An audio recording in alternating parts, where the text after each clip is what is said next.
Ya, teman-teman, baru saja teman-teman menyaksikan video tadi ya. Di situ ada tulisan yang berjalan dari bawah ke atas yang dinamakan credit title. Oke, bagaimana cara membuatnya? Silahkan saja kita lihat ke file, new, kemudian legacy title. Di sini kita klik oke saja. Nah, di sini ada icon sebelah kiri atas, kita klik, kita pilih role. Kita pilih role, kita centang start and N-nya juga dicentang ya, centang start sama N-nya, kemudian kita oke. Ya, di sini kita tuliskan seperti video tadi ya, semacam sutradara, produser dan lain-lain. Oke, kita percepat saja.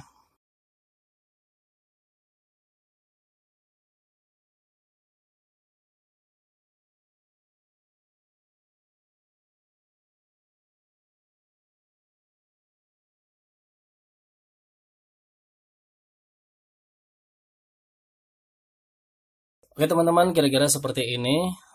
Tulisan ini kita ratakan ya. Oke. Untuk memperkecil tulisan-tulisan ini ataupun memperbesar, kita bisa atur di sini ya. Kita bisa atur size-nya di sini. Kemudian untuk mewarnai kita bisa atur di sini. Oke. Ini hanya basic saja yang saya kasih tahu ya, basicnya aja. Nanti pengolahannya warna, kemudian susunan tulisannya, baik yang besar kecil atau semua sesuaikan dengan keinginan teman-teman aja ya. Oke, setelah ini semua kita tulis, kita close. Nah, kemudian di sini sudah ada otomatis ya, title ini kita taruh di atas video, kemudian kita play.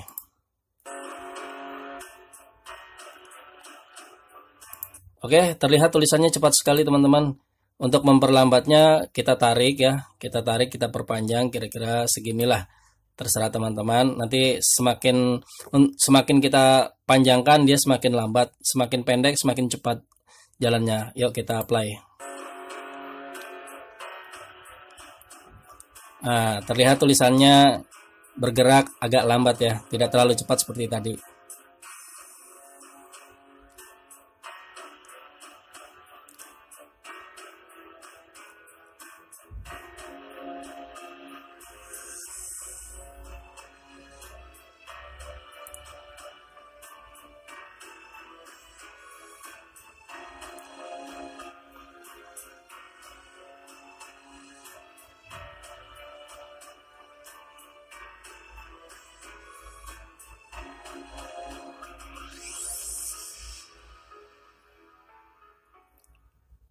Oke teman-teman, mudah bukan? Oke, jangan lupa like and subscribe ya.